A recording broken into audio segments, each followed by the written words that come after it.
Muy buenas noches. Bueno, gracias al Señor que podemos tener este privilegio nuevamente de juntarnos un hermoso domingo. No sé si se han dado cuenta, pero estamos zafando de los calores, ¿no? Venimos bien, ¿ah? No va a ser cosa que esta semana aparezcamos con unos 40. Bueno, vamos a disfrutar. Mientras tanto, les voy a invitar a que me acompañen a la carta de Éfeso.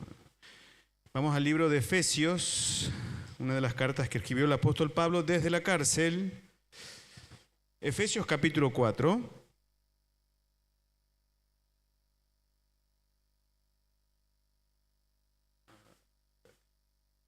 Muy bien. Ahí vamos a ver,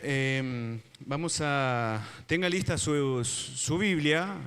Ahí Royo también me va a acompañar para aquellos que no trajeron, con algunos versículos desde la pantalla, pero vamos a ver de este hermoso tema entre hermanos. Seguramente muchos estarán en un tiempo de descanso, o algunos estarán pronto a descansar, de vacaciones. Algunos hermanos ya salieron de viaje, otros están expectantes. Y sin duda, en algún momento en esos tiempos libres, hay preguntas, hay reflexión. ¿Qué haremos este año? Y aquellos que tenemos el privilegio de servir, también estamos con esas preguntas sobre qué ministerio podré tener este año, qué podré hacer. Y el Señor ha desafiado mi corazón con este tema hace tiempo en realidad, porque hay algo mucho más fundamental sin duda que el servicio cristiano es hermoso, pero hay algo mucho más fundamental. Y quiero que juntos podamos ir a la Escritura y entenderlos. Vamos a Efesios capítulo 4, me van a acompañar los 3 primeros versículos, y es el apóstol Pablo hablando, diciendo: yo pues, preso en el Señor, os ruego que andéis como es digno de la vocación con que fuisteis llamados, con toda humildad, mansedumbre, soportándoos con paciencia los unos a los otros, en amor, solícitos en guardar la unidad del Espíritu en el vínculo de la paz. Hoy queremos ver algo fundamental de la iglesia, por lo cual desde tiempos eternos que el Señor ha pensado y se ha revelado en Hechos capítulo 2, la iglesia como cuerpo de Cristo no ha dejado de sufrir las consecuencias de nuestros corazones, ¿no? Sin duda, aquellos que hemos venido a Cristo, aquellos que hemos confiado para salvación, el Señor tiene su promesa, no solamente que estaremos con Él en su reino, sino que también el Señor nos transformará a imagen de su Hijo. Pero esa transformación tiene responsabilidades, el creyente. Y ahí es donde solemos tener nuestras fallas, donde nos cuesta. Y vamos a ver ¿a qué hace alusión Pablo con el llamado y qué tiene que ver con la unidad? Pues, amigo, amiga, está íntimamente relacionado. Para darte una introducción al tema, la carta de Efesios tiene 6 capítulos. Los 3 primeros, Pablo escribiendo, recuerden, desde la cárcel, la primera vez que lo encarcelan en Roma, y escribió los 3 primeros capítulos para enseñar a los creyentes de las bendiciones que existen cuando estás en Cristo Jesús. No cuando estás en una iglesia, sino cuando pasas de muerte a vida. Cuando vienes a Jesús buscando al Salvador. Entonces, el apóstol Pablo esboza las bendiciones espirituales y posicionales en los 3 primeros capítulos. Va a hablar del plan eterno que Dios tenía para la redención de nuestras almas. También va a tocar lo que fue la vida pasada nuestra en contraste a lo que el Señor nos pide de la forma de vivir. Incluso va a hablar de términos como de la adopción y de que ya no somos ciudadanos de esta tierra. Entonces está mostrando y explicando esas bendiciones espirituales y algunas posicionales, obviamente en el simbolismo, de lo que hay en Jesús, de lo que hay en Cristo Jesús, en su salvación. Y en el capítulo 4 viene diciendo, por tanto, habiendo visto todo esto, hace un cambio. Y los últimos 3 capítulos apunta a la vida práctica. Es un estilo común del apóstol Pablo en sus epístolas, usar los últimos capítulos para la vida práctica. Y aquí podemos ver que empieza a hablar de un llamado, y ese, mejor dicho, si bien es el mandamiento, pero el apóstol Pablo lo muestra como un ruego, ¿no? Os ruego en el Señor que andéis como es digno de la vocación. En otras palabras sería, hermano, les ruego que anden a la altura del llamamiento con el que fuiste llamado. De ese llamamiento que hace Dios a todo hombre. Y para lo que nos conocemos podemos dar fe de que Dios nos ha llamado, como dice la Escritura, de las tinieblas a su luz admirable. Sin lugar a duda, el apóstol Pablo, con mucho honor, usa el título preso en el Señor. En ese contexto, estar preso, además de ser insalubre e inhumano, era deshonroso para sus conocidos y familiares. Pero esboza el título con honor, no como para gloriarse, sino para dar gloria a Dios, porque es preso del Señor y por el Señor. Miren qué importante. Ruego que anden a la altura del llamamiento con el que fuiste llamado. Ese llamamiento va de la mano y está ligado al cómo debemos andar. Y en el versículo 2 y en el 3 vamos a entender el cómo.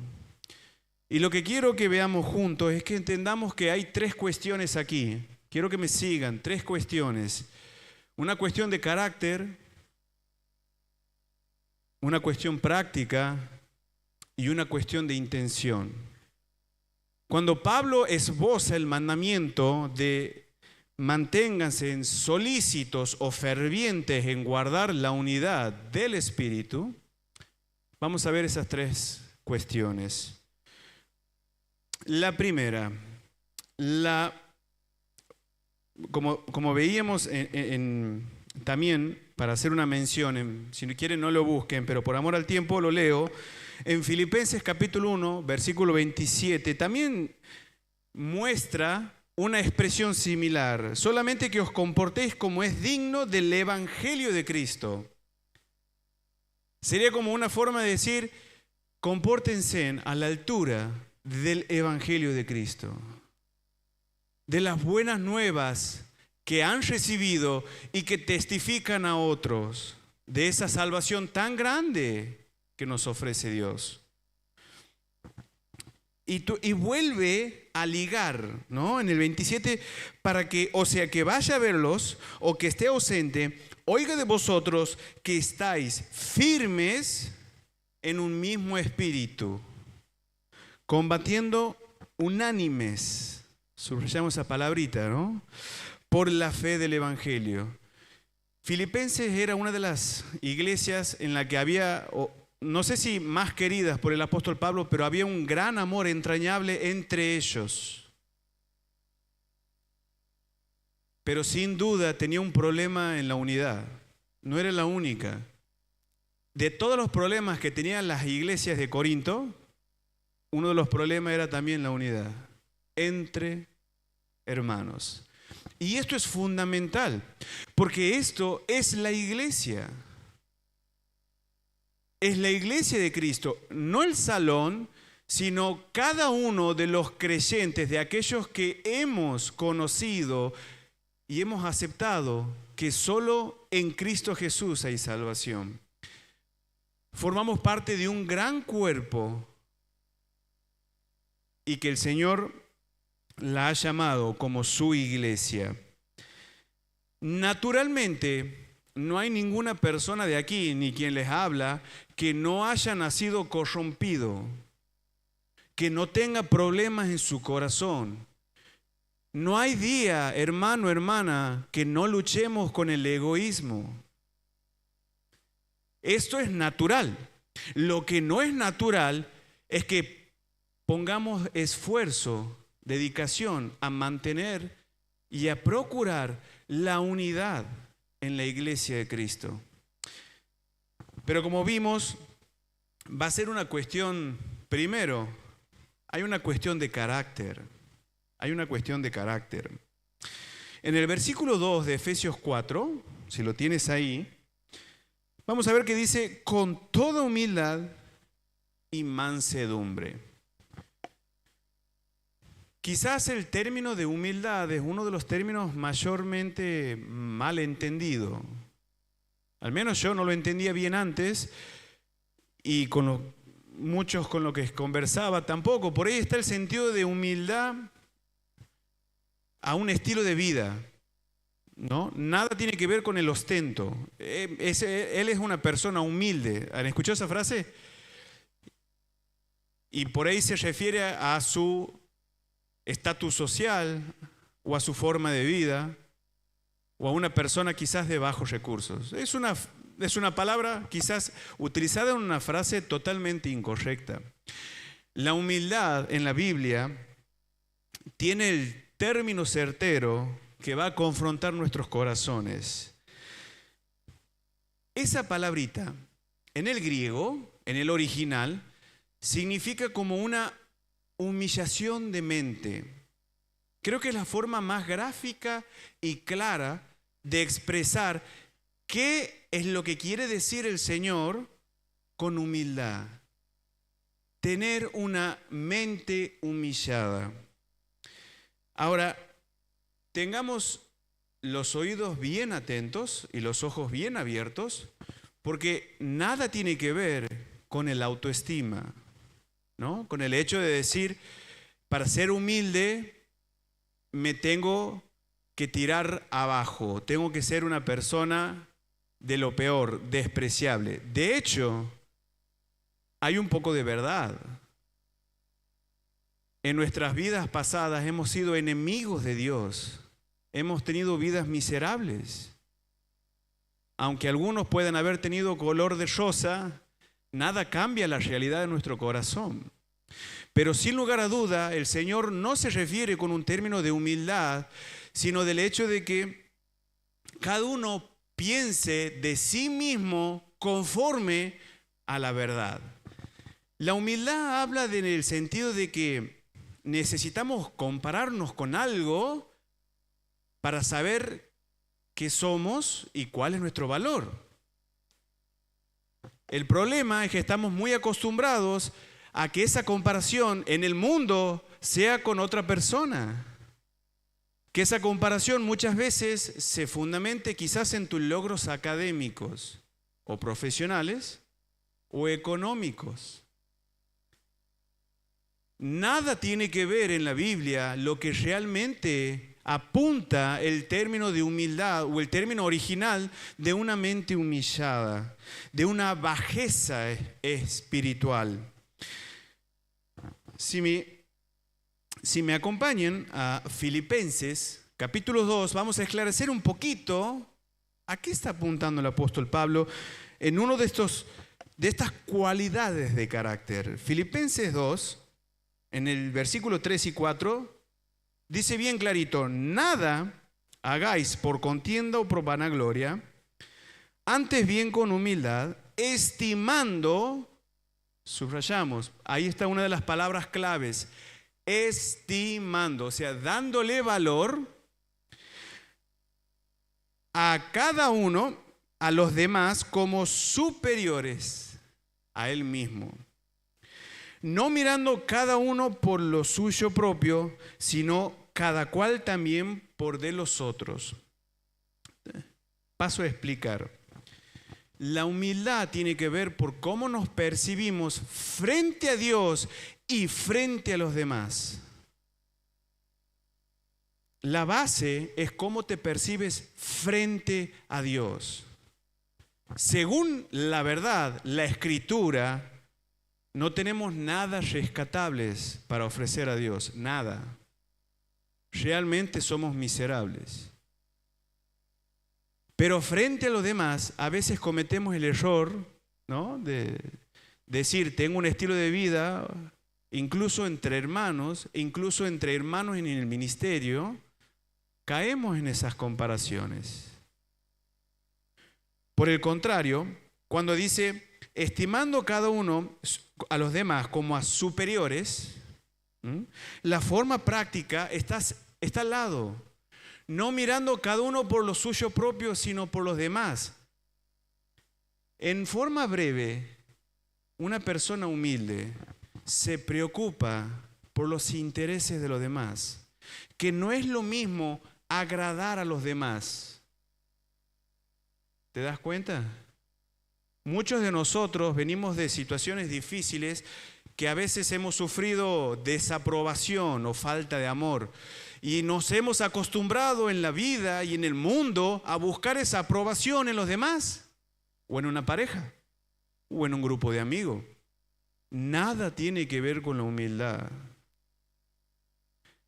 Mis queridos amigos, el apóstol Pablo en la carta de Filipenses está hablando de que un corazón humilde, primero, reconoce su miseria frente a Dios y tiene un corazón agradecido por su gracia y tiene la misma gracia para con los otros, que aunque no hayan hecho mérito, me voy a preocupar por vos.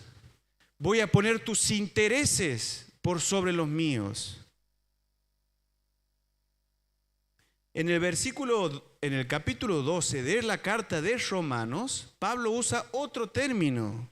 Digo pues, dice Romanos 12:3, digo pues por la gracia que me es dada a cada cual que está entre vosotros, que no tengan más alto concepto de sí que el que deben tener. No tengamos un concepto más alto que el que debemos tener. Implícitamente, el apóstol Pablo está mencionando que debemos tener algo para compararnos. ¿Cuál es ese concepto correcto? Mis queridos, la norma, la regla que me ayuda a medir es la palabra de Dios. No los pares, no mis hermanos, no mis amigos. Es la palabra de Dios. Cada uno de nosotros no tengamos un concepto más alto que el que debemos tener.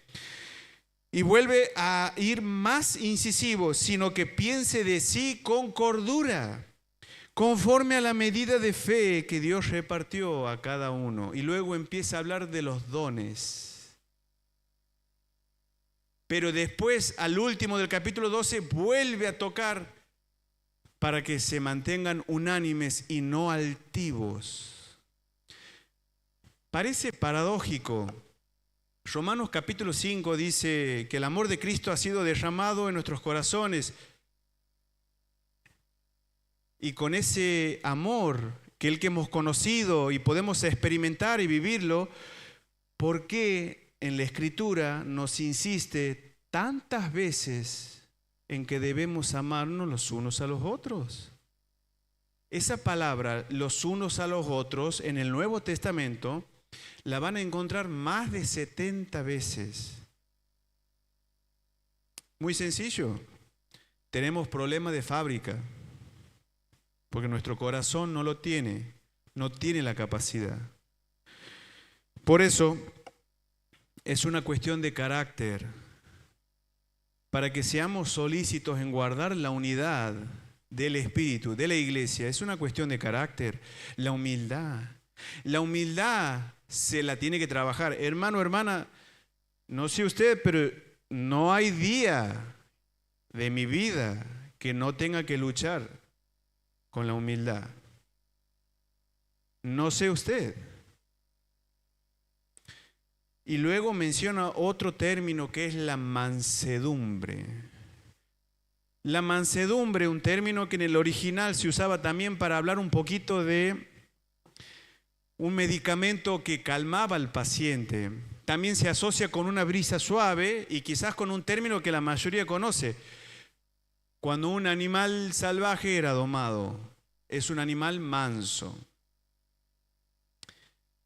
La mansedumbre también es parte del fruto del Espíritu. Es algo que no tenemos y es algo por lo que debemos trabajar de la mano del Señor, a ser mansos. Hay solo una persona en la faz de la tierra que cumplió con ser manso y humilde. ¿Usted lo conoce?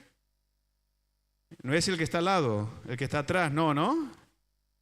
Solo una persona dijo, venid a mí que yo soy manso y humilde de corazón. Mateo capítulo 11, es el Señor Jesús, el único hombre en la faz de la tierra que pudo decir, afirmar y decirlo. Ahora, la mansedumbre, mi querido, no va a ser una cuestión de temperamento, porque cada uno aquí que está aquí tiene distintos temperamentos y personalidades. Algunos tienen mechas más largas, ¿que no? Otros tienen la mecha un poquito más acortada. Otros tienen la mecha como las baterías de los fósforos cohetes. Ahí nomás se prende, ¿viste? En santiamén. Te puede explotar en la mano, ¿que no? Bueno. Algunos tenemos mechas cortas, ¿que no? No es una cuestión de temperamento. Al contrario, es una cuestión de carácter. Proverbios, acompáñenme en el libro de Proverbios, por favor. Proverbios 16. Proverbios 16, 32. Dice así: mejor el que tarda en airarse que el fuerte y el que se enseñorea de su espíritu, que el que toma una ciudad. O sea, hombre fuerte o mujer fuerte no tiene nada que ver con su fuerza física o resistencia, sino cuán capaz es de controlar sus reacciones.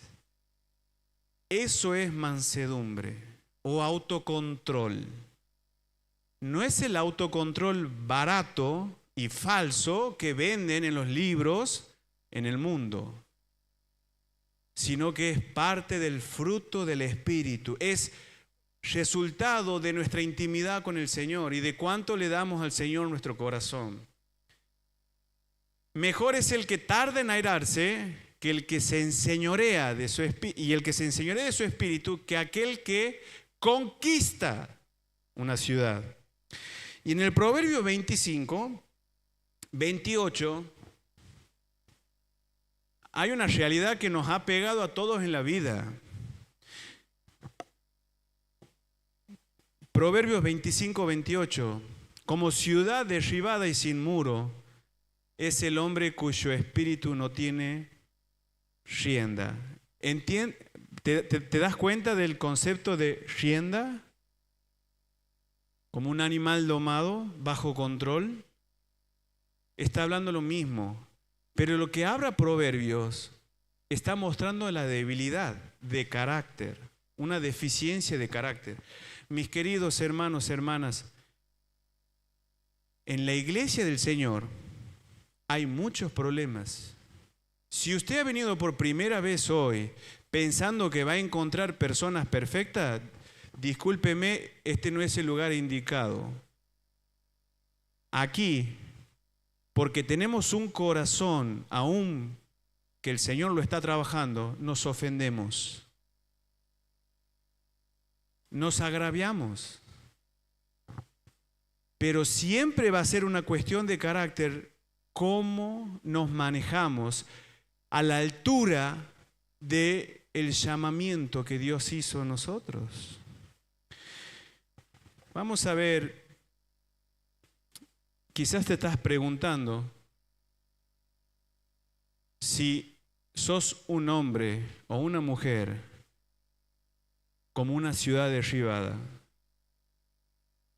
Cuando nos enojamos fácilmente por cualquier cosa, no es una cuestión de temperamento, ni tampoco es una cuestión temporal. Es un problema de carácter. No hay nada malo en el enojo. El problema es cómo reaccionamos.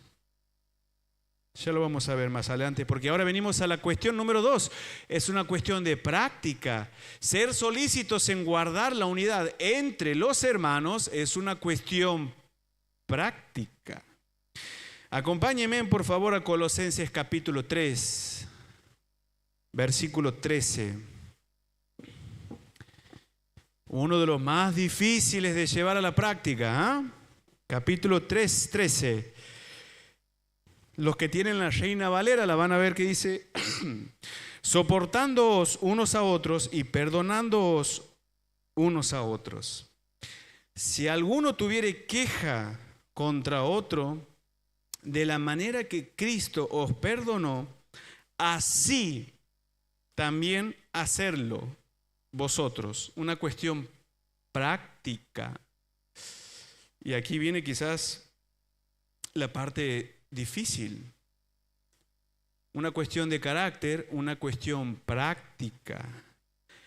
Soportándonos unos a otros y perdonándonos unos a otros.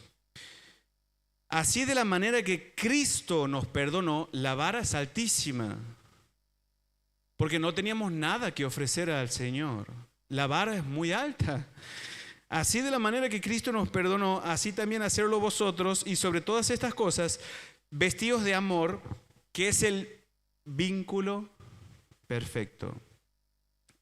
Está hablando de un amor ágape, aunque el contexto puede ser también fraternal. El ágape es el amor sacrificial. Y el fraternal es el amor de familia, de hermanos en la fe, así como de hermanos de sangre. Pero, y aquí es donde vienen los problemas. En la iglesia del Señor, todavía, querido hermano, hermana, seguimos ofendiéndonos, seguimos lastimándonos. Esto ha pasado desde que se ha fundado la iglesia del Señor y seguirá pasando hasta que el Señor venga. Lamentablemente. Porque el Señor sigue trabajando en nuestros corazones imperfectos. El problema no es que hay muchas personas. Porque ustedes dirán, bueno, no, en una iglesia pequeña, chica, no hay tanto lío. No hay tantas peleas, no hay tantos bandos. Por ahí cuando crece la cosa se complica. Hay una verdad. La cantidad de problemas es proporcional a la cantidad de personas. Eso no quiere decir que el problema sea la persona, sino que el problema es el corazón que tenemos nosotros. Santiago capítulo 4, versículo 1, hace una pregunta retórica. ¿De dónde vienen las guerras y los pleitos entre vosotros? ¿No es de vuestras pasiones, las cuales combaten en vuestros miembros? Santiago es muy tajante, es una carta muy corta y aprovechó lo más posible para ser directo. ¿De dónde vienen los pleitos y las guerras entre ustedes? ¿No es de vuestras pasiones? Claro que sí.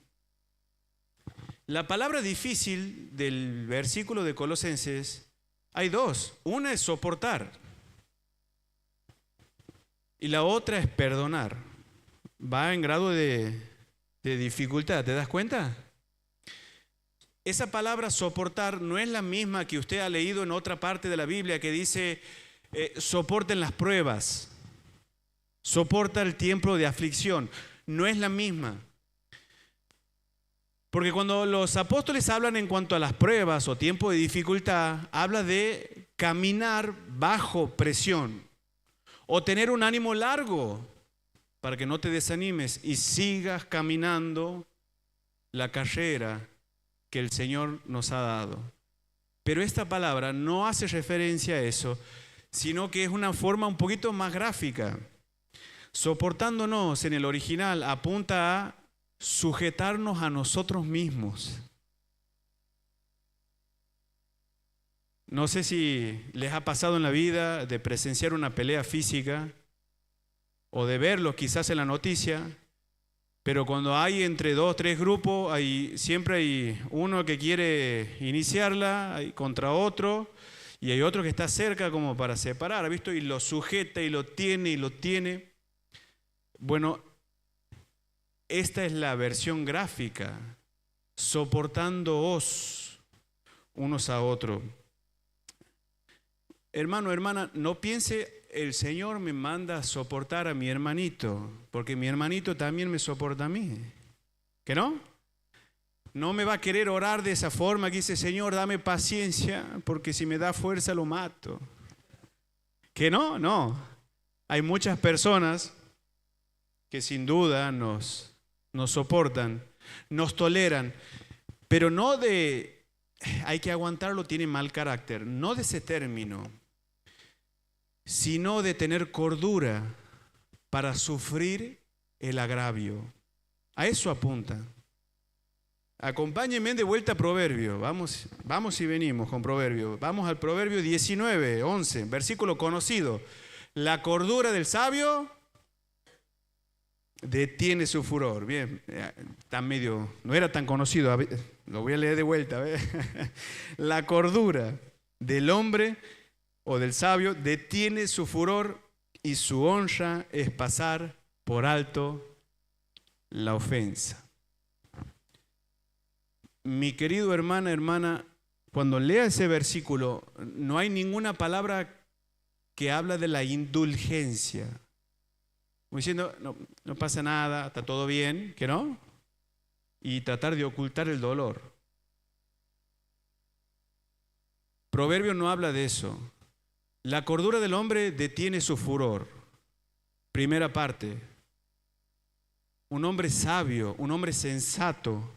Veíamos anteriormente una cuestión de carácter, la mansedumbre como el fruto del Espíritu, debe ser trabajada con el Señor. La cordura del sabio, del hombre, detiene su furor. Y ahí dice, su honra es disimular la ofensa, pero está más actualizada, o me gusta más el término, mejor dicho, su honra es pasar por alto la ofensa. No está hablando de evitar una confrontación. Cuando la Biblia menciona una confrontación, no es a las manos, ¿no? Estamos en otro lado, no. Está hablando de una confrontación pacífica, en espíritu de mansedumbre. La cordura del sabio detiene el furor. Que sintamos enojo, dolor e ira no es pecado. El pecado es cómo reaccionamos nosotros. Ya lo dijo Santiago, sí me lo conocen seguro. Santiago capítulo 1, versículo 19. Por esto, mis amados hermanos, todo hombre sea pronto para, tardo para irarse. Muchos hemos dado vuelta el versículo, ¿que no? Somos rápido para hablar. Bueno, ese es un problema que tenía. Hasta que entendí la segunda parte del versículo. Porque la ira del hombre no obra la justicia de Dios. Que usted sienta una indignación grande, un enojo, furia, no es pecado. La emoción y el dolor es parte de la creación de Dios en nosotros. El problema es cómo reaccionamos a eso. Y esa es la primera parte del proverbio. La cordura del hombre detiene su furor en un espíritu de mansedumbre, no de indulgente, diciendo, no pasa nada. Y su honra es pasar por alto a la ofensa. Eso no apunta a que metamos los problemas bajo la alfombra. Apunta al perdón. Pasar por alto la ofensa no significa olvidarla, sino ofrecerle perdón a la persona. Ahí viene la parte práctica quizás más difícil. ofrecer perdón. Hermano, hermana, yo tengo como un hábito todos los años, fin de año, tratar de cerrar y de limpiarme de deudas. Cosa que enero uno empiece un poquito limpio de deudas y pueda proyectar. Y la verdad que te da una tranquilidad de estar sin deudas en las tarjetas o con alguien. La pregunta es, ¿tienes deuda con algún hermano? Capaz que hay algo en el corazón que todavía no se ha saldado. Y esto es sumamente importante, porque no solamente lo más difícil, esto sin duda va a atentar contra la unidad de la iglesia, la falta de perdón. El confrontar bíblicamente es ir a exponer la falta con el hermano, decirle, amigo, amiga, lo que has dicho, lo que has hecho, lo que has hablado me ha dolido, me ha molestado mucho. Para ofrecerle perdón, lo que habla también el apóstol Pablo en Colosenses, porque lo menciona como Cristo nos perdonó. Ese perdón es parte de la gracia. Es decir, que nuestro perdón no debe ser condicional a que el hermano venga y se me arrodille y me ruegue que le perdone. Porque ¿saben qué puede pasar? Que la persona que ustedes van a expresarle su dolor le diga, no me parece que sea así. Entonces, uno que no está en un espíritu manso, complicado que no. Se arma, se descontrola, se desconocen y se ofenden peor. Entonces, la falta de perdón no es porque aquel que nos ha ofendido no vino a pedirme perdón. Es porque nosotros no le ofrecimos el perdón. Nosotros no confiamos en que Dios juzgará cada obra que hicimos en este lugar, en la tierra. No ofrecerle perdón es porque no confiamos que Dios ha visto y todas mis lágrimas están en su redoma, como dice el Salmos, que la justicia de Dios no va a ser suficiente.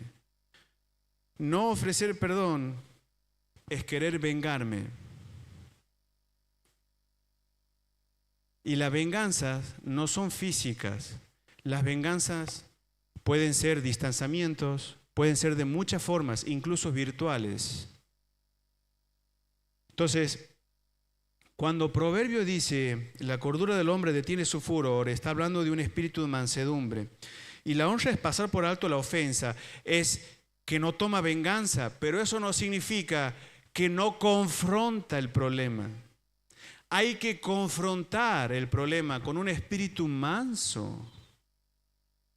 Hay que orar, porque puede pasar que el hermano o la hermana no reconozca su error. El perdón no puede ser condicional. El perdón tiene que ser a la medida que Cristo nos perdonó. Tenemos que ofrecerle incluso antes que la persona nos haya pedido perdón. Quizás eso es lo más difícil, pero el problema, ¿sabes cuál es? En Ezequiel capítulo 13, versículo 10-12 dice, por cuanto engañaron a mi pueblo diciendo paz, no habiendo paz, y uno edificaba la pared, y aquí que los otros la recubrían con lodo suelto. Di a los recubridores con lodo suelto que caerá. Vendrá lluvia torrencial y enviará piedras de granizo que le hagan caer, y viento tempestuoso los romperá. Y he aquí,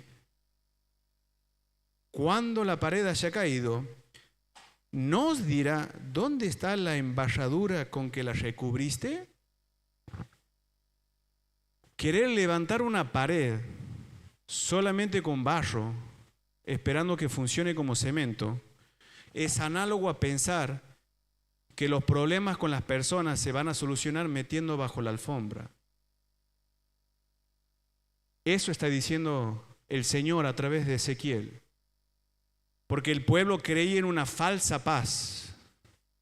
La paz no se construye con la ausencia de problemas, sino con personas, con hombres y mujeres valientes que vivan conforme al llamado de Dios y se preocupen por la unidad de su iglesia. Hermano, hermana, capaz que estamos empezando un nuevo año y no tienes la posibilidad o no tienes el deseo o tratas de evitar de ir a algún lado con algunas personas porque hay alguien que te lastimó, porque no lo quieres ver. Capaz que estás evitando eso. Los jóvenes, hoy los jóvenes lo hacen de manera virtual directamente. ¡Pum! Un bloqueo. No quiero saber más nada de vos. Pero servimos juntos en el ministerio. ¡Pum! Eliminado de la lista de seguidores y contacto y todo lo demás. No quiero verlo más, pero servimos juntos en la misma iglesia. Hermano, hermana, eso no está bien. La Biblia condena eso. ¿Qué deuda traes del año? Y por último, y ya terminando, la tercera cuestión es una cuestión de intencionalidad. Pablo en Filipenses, ¿cómo empieza la carta de Filipenses? Hermosa, ama a la iglesia, un amor entrañable. Ya en el capítulo 2, versículo 2, Pablo ya dice, completen mi gozo, sintiendo lo mismo, teniendo el mismo amor, unánimes, sintiendo una misma cosa. Queridos hermanos, la unidad del Espíritu que habla el apóstol Pablo está hablando de la unidad de la iglesia. Un solo cuerpo donde mora el Espíritu de Dios. Está hablando de los creyentes, no del salón. Pero ese mandamiento de sean fervientes en guardarlo significa que preocupémonos, no seamos expectantes. No seamos indiferentes. Los de afuera son de palo. Yo estoy afuera. Que se liquiden entre ellos. Hay un serio problema, igual que cuando tenemos un conflicto con un hermano, una hermana, que cuando sabemos si somos indiferentes en no ayudar. Tenemos el mismo problema. Sintiendo una misma cosa, unánimes, dice Filipenses, no se refiere a que todos pensemos igual. Podemos tener ideas, gustos y formas diferentes, pero la unicidad que está hablando apunta a lo que apunta la Biblia, a que seamos unidos en el Señor, juntos, sirviendo, a pesar de que podemos tener distintas ideas, distintas formas. De eso habla Pablo, de eso habla Filipenses. Pero en Corintio, ¿recuerda que les dije? También en Corinto uno de todos los problemas que había era el problema de la división. El capítulo 1 de Corintio ya empieza así, el capítulo 10, versículo 10, del capítulo 1 dice, os ruego pues hermanos, por el nombre de nuestro Señor Jesucristo, que habléis una misma cosa y que no haya entre vosotros divisiones, sino que estéis perfectamente unidos en una misma mente y en un mismo parecer. Vuelvo a repetir, no está hablando de que todos seamos robots, hablemos de la misma forma, sino que tengamos en el mismo sentir en Cristo Jesús. Todos tiremos para el mismo lado al cual nos apunta la Escritura. Es una cuestión de intencionalidad. Querido amigo, amiga, si vos, joven, adolescente, usted, señor, señora, no está preocupado por la unión de la iglesia, usted está siendo indiferente al llamado de Dios.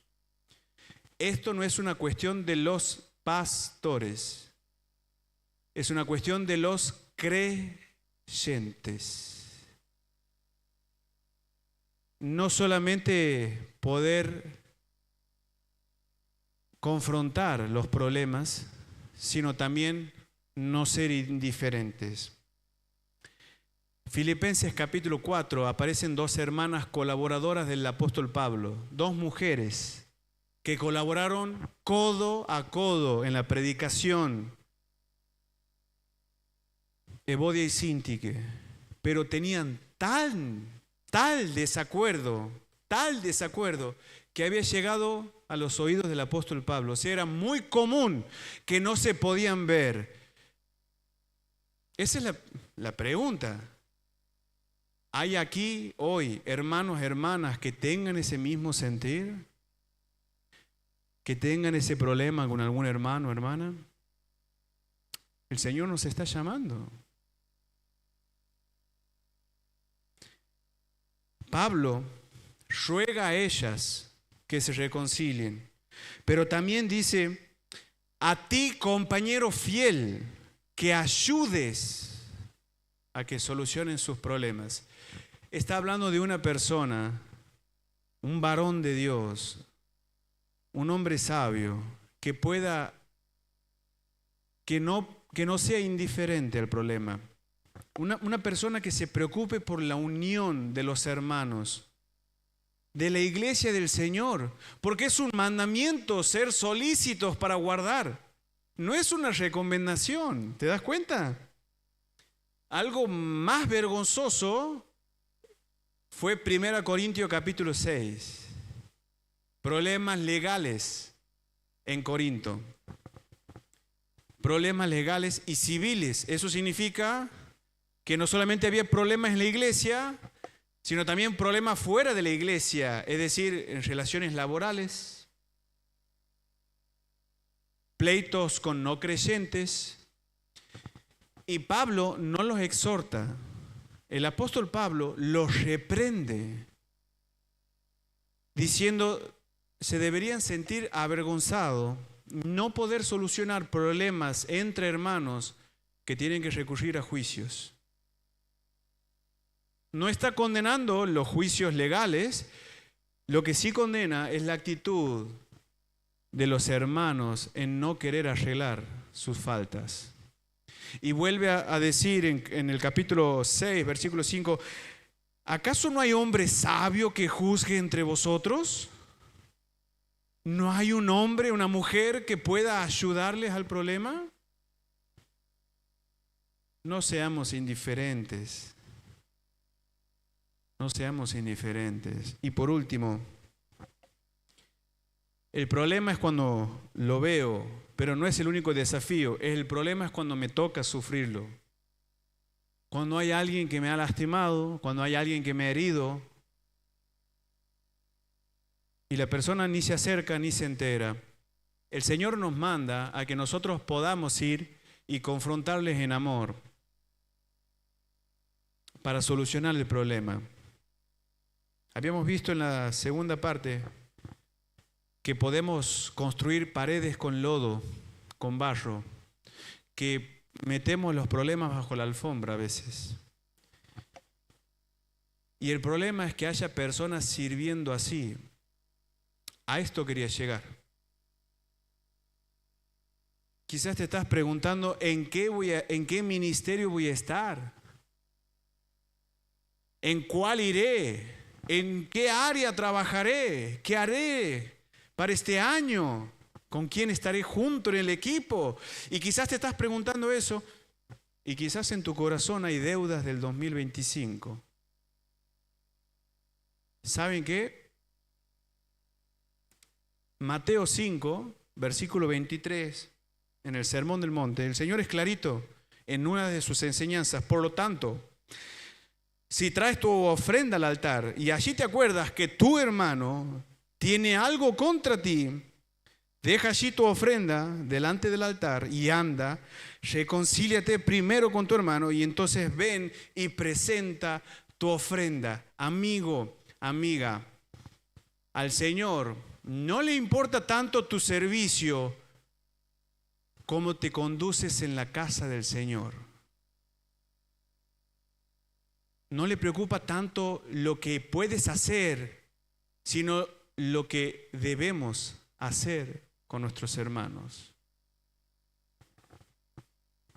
Evodia y Síntique eran grandes colaboradores de la iglesia de Filipo.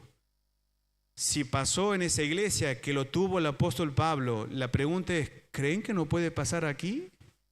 Hermanos, hermanas, sirviendo en ministerio, con problemas, con falta de perdón,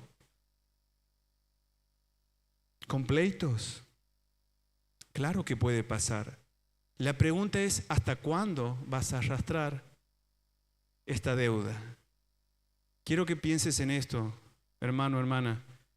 Antes de pensar en qué puedes hacer con tu tiempo y tus dones para el Señor en los ministerios, que te preguntes si realmente estás viviendo a la altura del llamamiento de Dios y estás preocupándote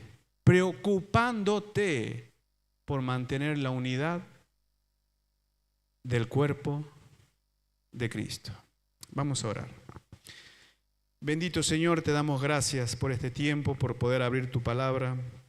Señor, te pedimos que confrontes nuestras vidas, nuestras mentes y nos ayudes a reflexionar en lo que se ha expuesto, Señor. Queremos darte las gracias y la gloria porque nos animas, nos instas y nos reprendes para que podamos vivir una vida transformada, Señor. Sabemos que tú, en la persona de Jesús, le dijiste a tus discípulos: en esto conocerán que son mis discípulos, que se amen los unos a los otros. Señor, perdona nuestras faltas y ayúdanos a mostrar ese amor que tuviste por nosotros con los hermanos y para con el mundo, Señor. Oramos en el nombre de nuestro Señor Jesús. Amén.